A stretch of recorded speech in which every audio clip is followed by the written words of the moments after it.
Boa noite. A tragédia no Rio Grande do Sul completa um mês. Cerca de 88 mil gaúchos ainda não têm luz e quase 200 mil estudantes seguem sem aula.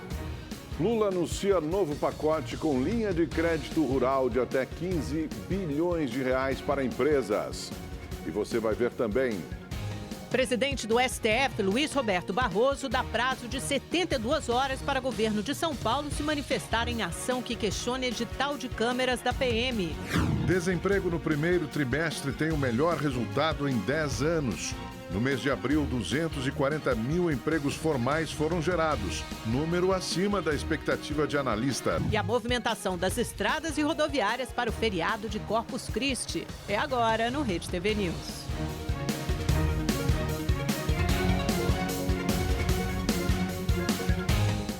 A taxa de desemprego no Brasil atingiu o menor patamar em 10 anos. Os dados foram divulgados hoje pelo IBGE.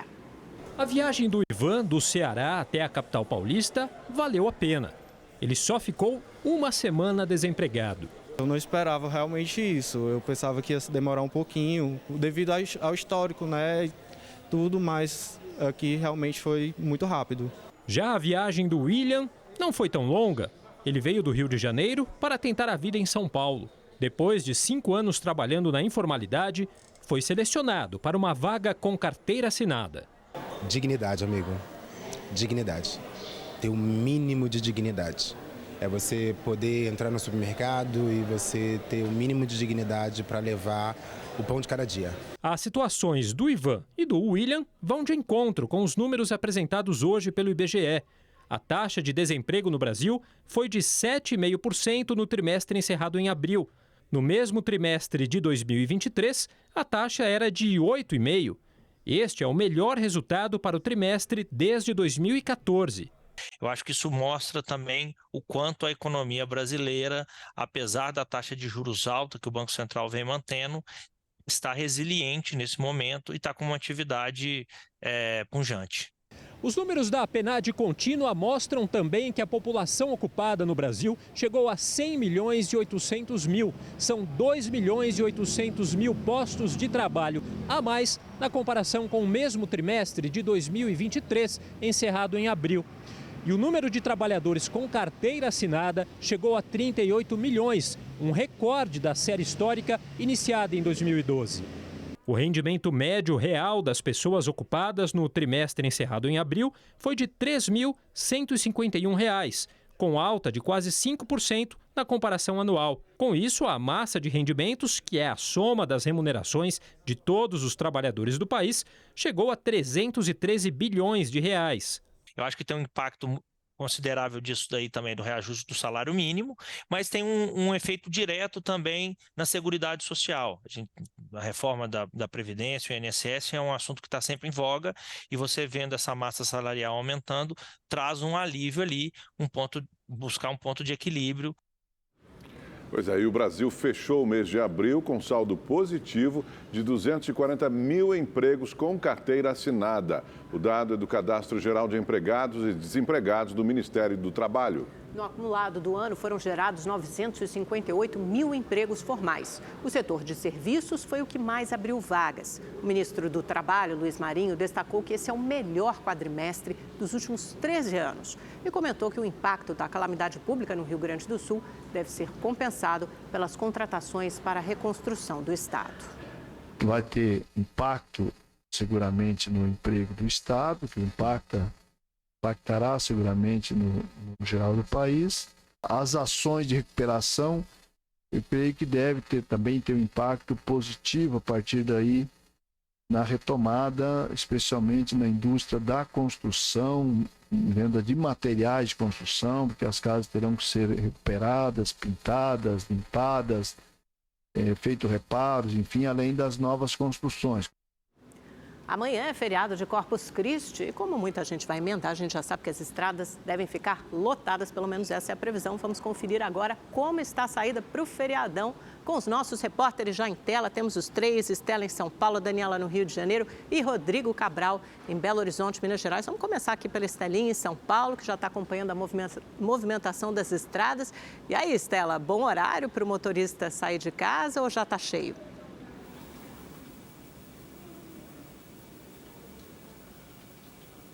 Oi, Amanda, uma boa noite a você, boa noite a todos. Olha, o movimento oscila bastante, viu? Nesse momento tem bastante gente saindo da capital paulista em direção ao litoral e principalmente ao interior do estado para emendar esses 4 dias de feriado prolongado. Segundo a Artesp, devem passar pelas rodovias de São Paulo cerca de 2.600.000 veículos. Por isso, foi implementado um esquema especial de tráfego nas principais vias, com ambulâncias, guinchos e serviço de atendimento ao usuário. Todas as estradas são monitoradas por câmeras, a gente consegue acompanhar aqui o movimento, então, em tempo real. Começando pelo sistema Anchieta Imigrantes, ali nessas 4 imagens, as 2 de cima são Anchieta e embaixo Imigrantes. Aproximadamente 300.000 veículos devem descer a serra em direção às praias da Baixada Santista.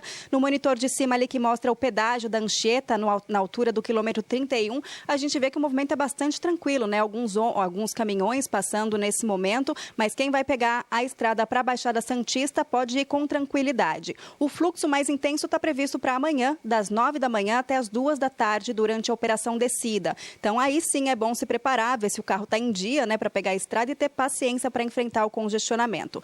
Passando agora para o sistema Anhanguera Bandeirantes, que leva o motorista ao interior do estado. Ali, a Anhanguera no monitor da esquerda, depois a gente vai mostrar Bandeirantes à direita. Por ali devem passar cerca de 900.000 veículos durante o feriado. Movimento intenso já a partir de hoje, deve permanecer assim até amanhã à tarde. A Anhanguera à esquerda, a Bandeirantes à direita, então ambas carregadas. Por ali é feita a operação caminhão também para direcionar e distribuir melhor o tráfego. Agora a gente passa para o sistema Castelo Raposo, também em direção ao interior. A expectativa por ali é que circulem 667.000 veículos, com movimento intenso entre hoje à noite e amanhã até o começo da tarde. E lembrando que, como em todo feriado, é bom se atentar também ao retorno, né? Movimento intenso previsto para domingo, desde o começo da manhã até o final da noite. Quem conseguir voltar antes ou depois, melhor. Se não, prepara a paciência ali, um lanchinho, uma água para conseguir enfrentar as estradas. Amanda, Augusto. É muito carro saindo de São Paulo, né, Estela? Obrigado a você. Vamos começar lá com a Daniela Lobo, que está no aeroporto Santos Dumont, no Rio de Janeiro, né, Daniela? Como é que está o movimento por aí?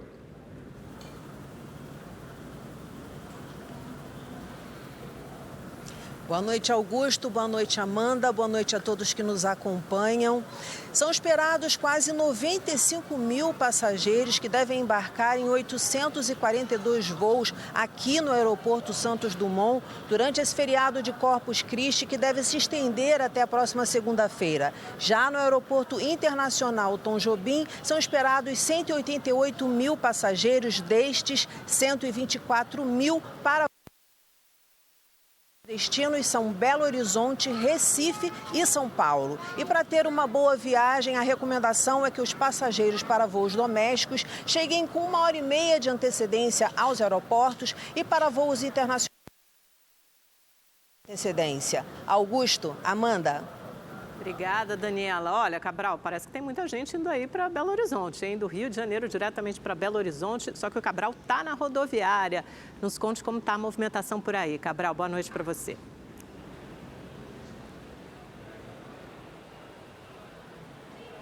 Boa noite, Amanda. Boa noite, Augusto. Neste feriado de Corpus Christi são esperados cerca de 150.000 passageiros chegando e partindo aqui de Belo Horizonte para curtir os 4 dias de folga, 5% a mais que no feriado do ano passado. Até a próxima segunda-feira estão previstas mais de 6.000 partidas e chegadas de ônibus nas áreas de embarque e desembarque. De acordo com a administração da rodoviária, hoje é o dia de maior movimento. Você vê pelas imagens que o saguão aqui onde os passageiros aguardam a chamada para o embarque está lotado e essa movimentação deve aumentar nas próximas horas. Aqui em Minas Gerais, entre os destinos mais procurados estão as cidades históricas de Ouro Preto e São João del Rei, além de outros municípios do interior, como Governador Valadares, Itabira e Juiz de Fora. Para outros estados, a preferência é por São Paulo, Rio de Janeiro, Guarapari, no litoral do Espírito Santo, e Brasília. Para atender tanta gente, para atender essa demanda, foi montado um esquema especial com ônibus extras e alterações, mudanças no entorno da rodoviária aqui de Belo Horizonte, mudanças no trânsito na região central da capital mineira. A recomendação para o passageiro é chegar com pelo menos 1 hora de antecedência para viajar tranquilo. Amanda, Augusto. Aí um panorama da movimentação para o feriado. Obrigado a você, Rodrigo, Daniela e Estela. Boa noite para vocês. O Ministério da Saúde e o Instituto Nacional do Câncer, o INCA, lançaram uma campanha de prevenção ao uso de cigarros eletrônicos. O objetivo é promover uma mudança no comportamento dos jovens. Segundo a Organização Mundial da Saúde, esse é o público que mais consome esse produto. As ações alertam sobre os riscos e prejuízos causados pelo uso do dispositivo. A campanha reforça a resolução da Anvisa, que proíbe a fabricação, importação, armazenamento, transporte e a propaganda dos cigarros eletrônicos. E olha, atenção, porque essa notícia agora é realmente assustadora. Quase 500 mil pessoas não têm o que comer no Rio de Janeiro. Foi o que mostrou o mapa da fome feito pela Câmara dos Vereadores e Universidade Federal do Rio de Janeiro. O estudo apontou ainda que os lares chefiados por mulheres negras e com baixa escolaridade são os mais atingidos pela insegurança alimentar. Luana tem 37 anos, está desempregada, vive com a renda do Bolsa Família e mora com os 3 filhos. Um deles tem transtorno do espectro autista. Colocar comida na mesa é o desafio de todos os dias. Muitas das vezes eu deixei de comer uma carne, um ovo, uma salsicha e deixei meus filhos comerem para eu comer só arroz e feijão. Porque se eu comesse eu poderia estar tirando da boca deles porque depois não ia ter. Quase 500 mil de pessoas estão com um prato vazio na cidade do Rio de Janeiro. 2 milhões convivem com algum grau de insegurança alimentar. Em estado grave, são aproximadamente 8% das casas na capital fluminense. A Zona Norte é a mais atingida, com exceção da Grande Tijuca. A fome é uma realidade em mais de 10% das casas. O problema é maior nos lares chefiados por mulheres negras. São mais de 8% dos casos. As informações constam em um estudo realizado em parceria entre a Câmara de Vereadores e o Instituto de Nutrição Josué Castro, da Universidade Federal do Rio de Janeiro. O objetivo foi fornecer critérios técnicos para a implantação de programas efetivos contra a fome. O Rio de Janeiro foi a primeira cidade a fazer o levantamento.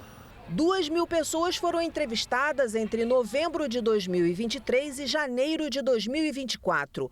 O mapa da fome do Rio mostra também que este problema na cidade é quase o dobro do registrado nacionalmente, de acordo com informações recentemente divulgadas pelo IBGE. A fome está relacionada às desigualdades sociais, tal qual é o retrato do nosso país. O município do Rio de Janeiro é uma área muito parecida, quando a gente olha, da área urbana do nosso país. As desigualdades elas estão relacionadas ao quê? A desigualdade de gênero, raça, cor da pele, a baixa escolaridade, o desemprego, a questão também da presença de crianças nas famílias e a questão da renda, a desigualdade de renda. Então esses são os desafios para a gente observar. Se a gente não trabalha essa discussão da desigualdade, a gente vai estar sempre reproduzindo mapas da fome. Empresários brasileiros consideraram insuficiente a cobrança de 20% de imposto federal sobre as compras internacionais até $50. O projeto foi aprovado ontem pela Câmara dos Deputados. Foi uma votação simbólica. Depois do acordo entre os partidos, os deputados precisaram de poucos segundos para aprovar o texto que estabelece a cobrança de 20% de imposto federal sobre as compras online internacionais de até $50, o equivalente a R$ 250. Todos os partidos entenderam que a taxação que foi feita na volta dos 20% do imposto de importação daria um equilíbrio para a manutenção do emprego de milhares e milhares de pessoas que labutam todos os dias. Não é o que pensam empresários da indústria, comércio e agricultura. Em uma nota conjunta, as confederações nacionais dos 3 setores afirmaram que os empregos ainda estão ameaçados e que vão trabalhar junto a governadores para garantir o aumento do ICMS, o Imposto Estadual sobre as Compras. Este tributarista afirma que o debate sobre a taxação dos produtos importados se estende há anos e que a cobrança não é exclusividade do Brasil. Eu diria que é uma medida alinhada ao que o mundo ocidental está fazendo em termos de proteção contra a China, vai penalizar o contribuinte, o consumidor desses produtos, porque eles vão ficar mais caros e não vão ficar mais tão interessantes para a importação. Então vai ter que comprar aqui dentro do mercado interno. E essas plataformas que exploravam os produtos externos, vindos da China, vão ter que se adequar e passar a pagar o imposto dentro do Brasil.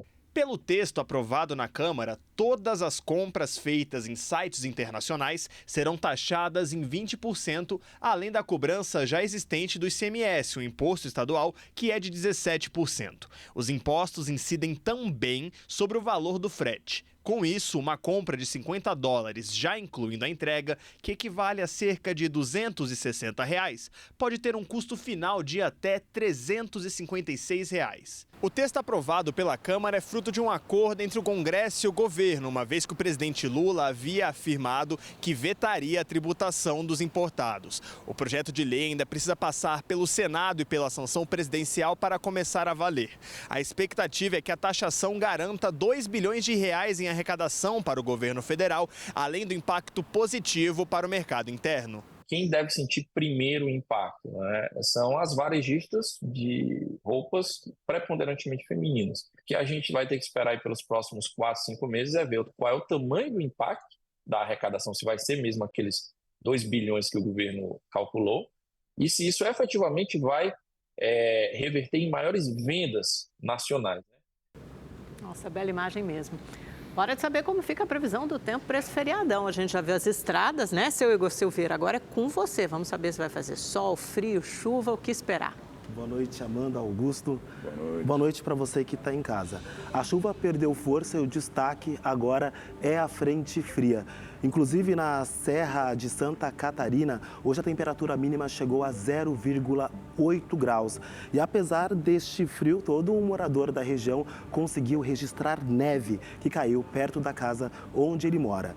Um grande responsável por tudo isso é um sistema de alta pressão que está na altura do Rio Grande do Sul. Ele é o responsável pela frente fria que avança entre o Paraná, Santa Catarina e o Rio Grande do Sul, que tem risco também de geada pela manhã durante todo o feriado. São Paulo também amanheceu com temperaturas baixas. Essas imagens são da Avenida Paulista, hoje pela manhã. O CGE, ele registrou a temperatura mais baixa do ano em Engenheiro Marcilac, no extremo sul da cidade. Por lá, a temperatura mínima chegou a 4,8 graus. Imagina só a sensação térmica. Durante o feriado, o sol aparece, mas não esquenta muito. As temperaturas podem chegar aos 19 graus amanhã, 21 na sexta-feira e 23 graus no sábado. No Rio de Janeiro não muda muita coisa, tem bastante nebulosidade e os termômetros registram 25 graus amanhã, 27 na sexta e 28 graus no sábado. No domingo pode subir para 31 graus. Agora, na região norte e no nordeste também, olha, não tem muita mudança não. Previsão de chuva em toda essa área que a gente vê mais escura no mapa. Quanto às temperaturas, máximas de 30 graus em Manaus, 28 graus em Salvador e 26 graus em Belo Horizonte. Bom feriado para todo mundo.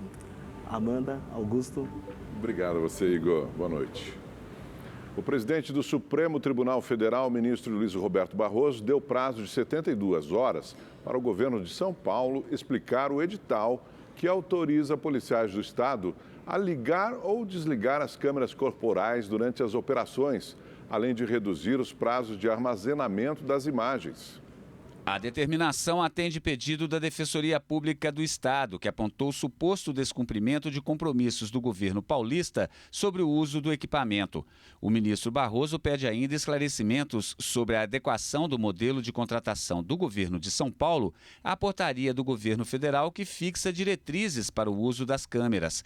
A portaria do Ministério da Justiça foi publicada ontem no Diário Oficial da União. Hoje, o governador de São Paulo, Tarcísio de Freitas, falou sobre o programa de câmeras corporais. Então, tem vários gatilhos que o software dispara o acionamento automaticamente. Começa a fazer o registro e aí você começa a armazenar. Então, essa é a diferença. É um sistema otimizado, não desatende em nada a orientação do Ministério da Justiça. Eu quero cidadão seguro. Só isso.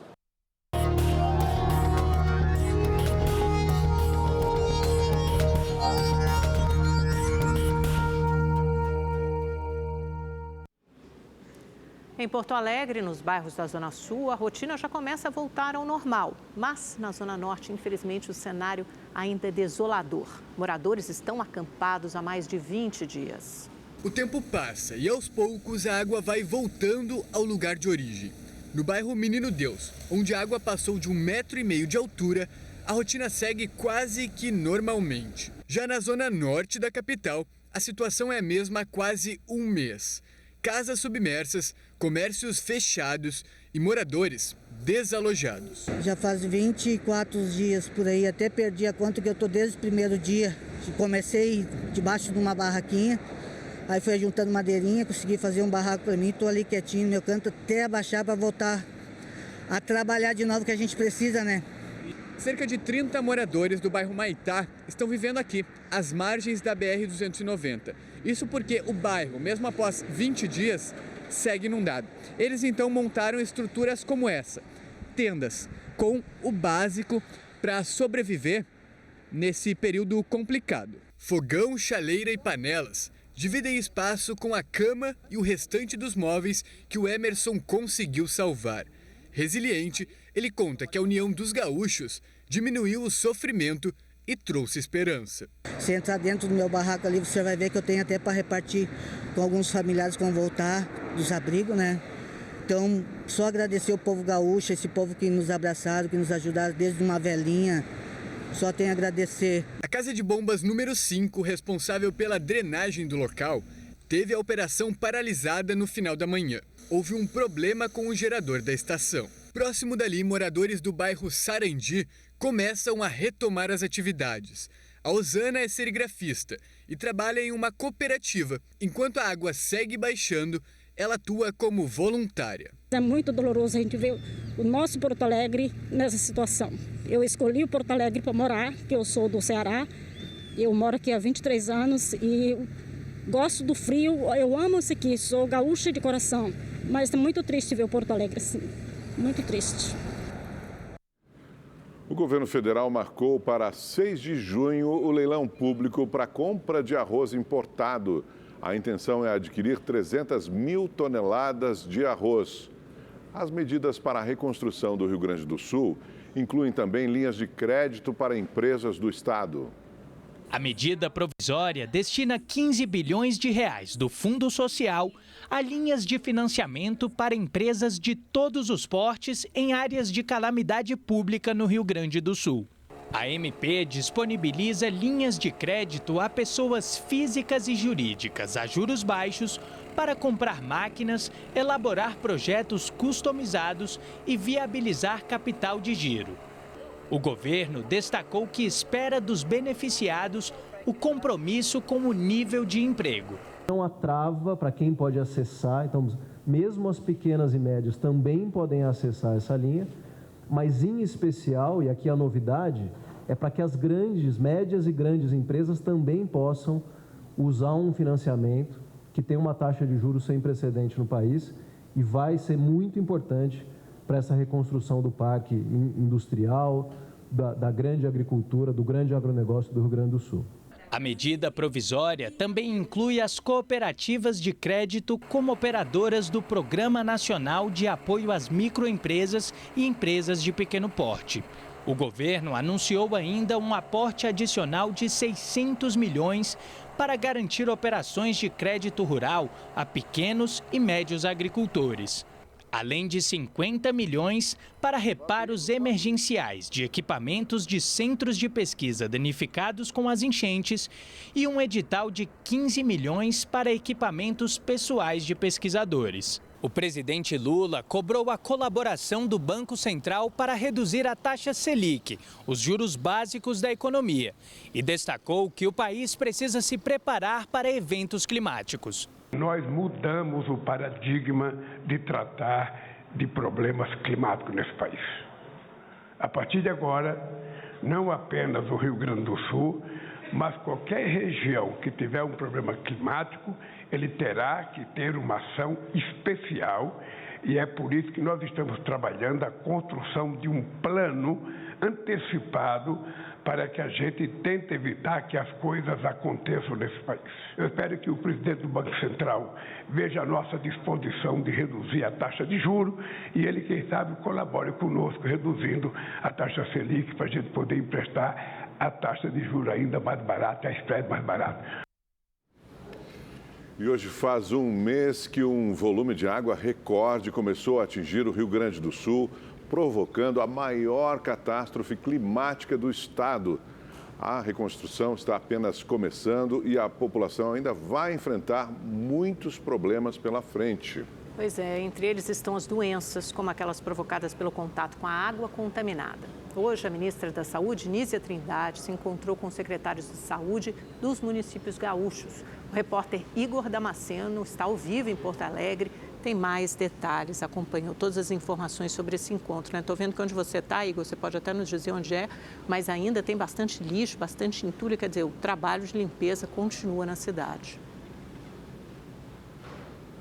É isso, Amanda. Um mês depois do início da catástrofe climática, o cenário agora é outro, mas ainda assusta. Eu falo ao vivo do bairro São Geraldo, um dos mais atingidos, e por aqui há muito lixo na rua, viu? Boa noite para você, também para o Augusto, boa noite a todos que nos acompanham. Logo depois desse encontro com os secretários municipais de saúde, a ministra Nízia Trindade disse que o governo federal tem auxiliado o governo do Rio Grande do Sul com o fornecimento de medicamentos e insumos para combater a leptospirose. A fala da ministra veio logo depois que o estado confirmou 5 mortes pela doença e 124 casos. A ministra ainda fez um alerta preocupante. Disse que neste ano, aqui no Rio Grande do Sul, o número de casos de leptospirose vai ser 4 vezes maior do que no ano passado, quando o estado registrou 400 casos. Ela ainda fez um pedido aos moradores. Disse que não demorem para buscar ajuda médica e sim, quando sentirem os primeiros sintomas, procurem sim um posto de saúde. Vamos ouvir.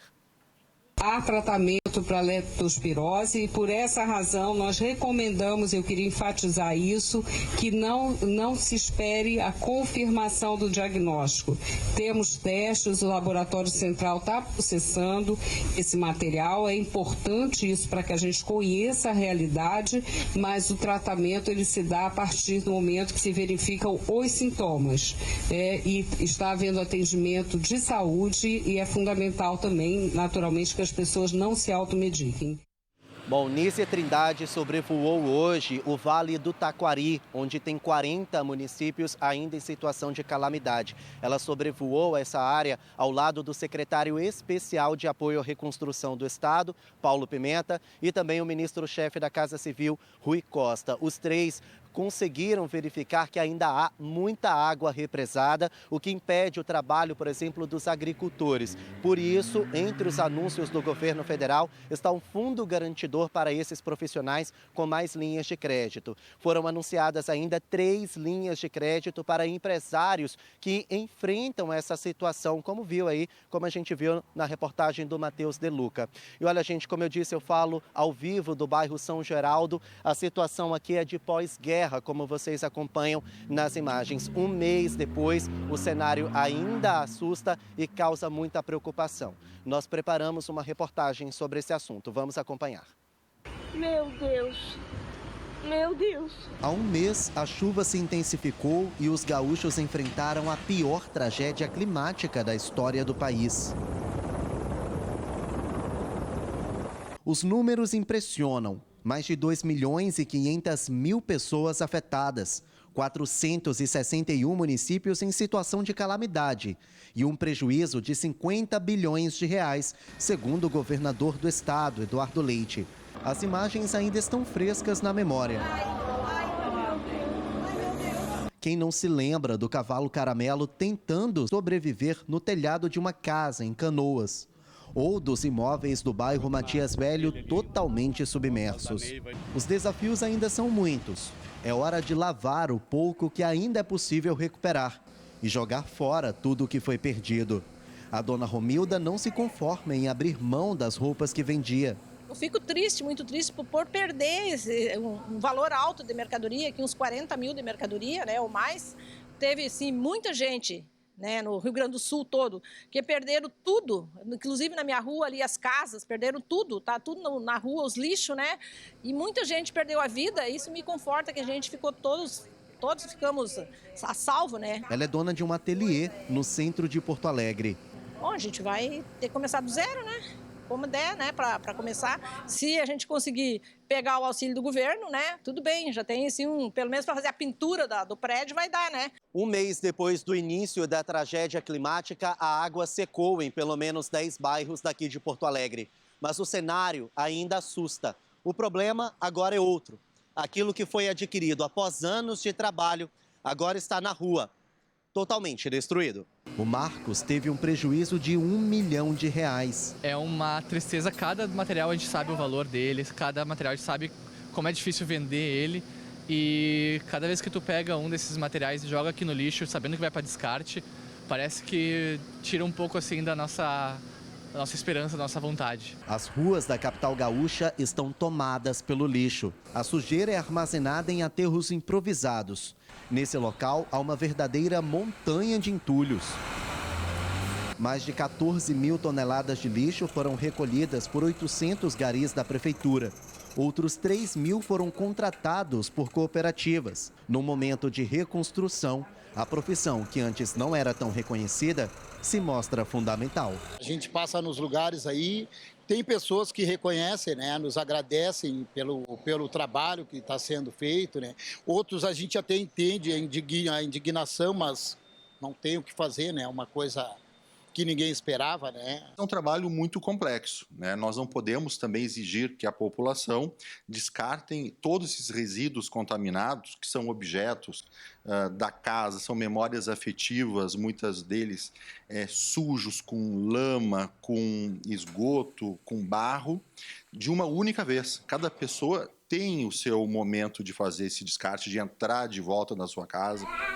E quem não tem para onde voltar? Cerca de 90 mil pessoas ainda estão em abrigos. Nesta escola fica um deles. Doações chegam a todo momento. Tudo foi improvisado. As salas de aula viraram quartos. A mesa de estudo agora é local para fazer a refeição. E tem também atendimento médico. Mas nada diminui a saudade e o aconchego de casa. E por falar dela... Quando a gente voltar, que vê que está tudo destruído e tem que botar tudo fora, daí vai ser o punk mesmo. E qual é o maior sonho da senhora agora? Tá na minha casa, de volta. Mas no meio do improviso tem também os desafios. O banheiro é um deles. São apenas 3 chuveiros, sendo 2 nesse aqui e 1 no andar de cima. Isso para 270 pessoas. Com o uso constante, 2 chuveiros estão queimados. E agora os desabrigados tomam banho gelado e, enquanto isso, os termômetros lá fora marcam 15 graus. Mas em meio ao caos que os gaúchos viveram, para o seu Antônio, tudo parece pequeno. Eu estou triste de estar aqui, ao mesmo tempo estou contente. Eles estão dando apoio para nós todos aqui, com todo carinho, todo respeito. Estou agradecendo a Deus por tudo isso e agradeço a todo o pessoal que está nos ajudando em geral. Os de fora, os lados de São Paulo, Rio, Santa Catarina. Mando um grande abraço desse gaúcho velho aqui.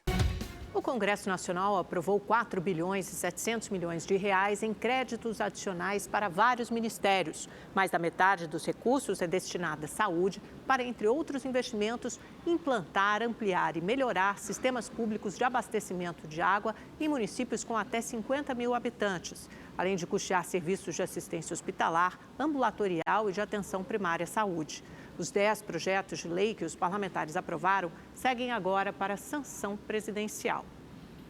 E o Senado Federal aprovou o projeto que reajusta salários e reestrutura carreiras de diversos cargos do Poder Executivo.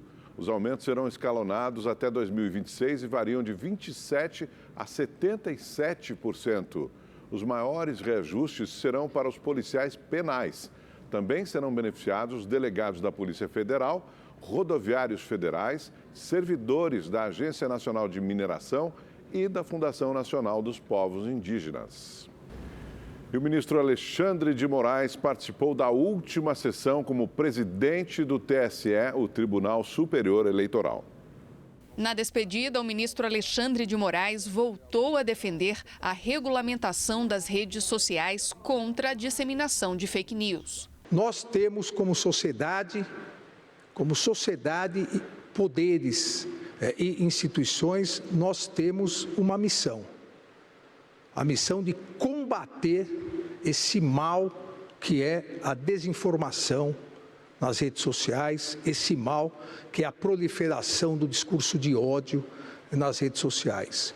Isso não só pretende corroer a democracia, mas isso afeta a dignidade da pessoa humana. O Poder Judiciário brasileiro não se acovarda mediante agressões, não se acovarda mediante populistas, extremistas que se escondem atrás do anonimato das redes sociais. Moraes tomou posse como presidente da Corte Eleitoral em agosto de 2022. Na próxima segunda, Carmen Lúcia vai assumir a função. A ministra homenageou o colega. Nós, brasileiros, nos sentimos todos muito confortáveis e muito tranquilizados por ter Vossa Excelência como presidente de uma instituição da importância que é o Tribunal Superior Eleitoral, com a pessoa certa, no lugar certo, sempre na hora certa.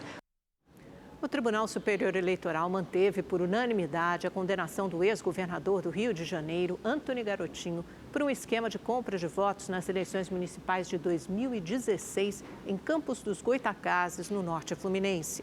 Os ministros analisaram o recurso da defesa do ex-governador contra crimes de corrupção eleitoral, associação criminosa, supressão de documento público e coação no curso do processo.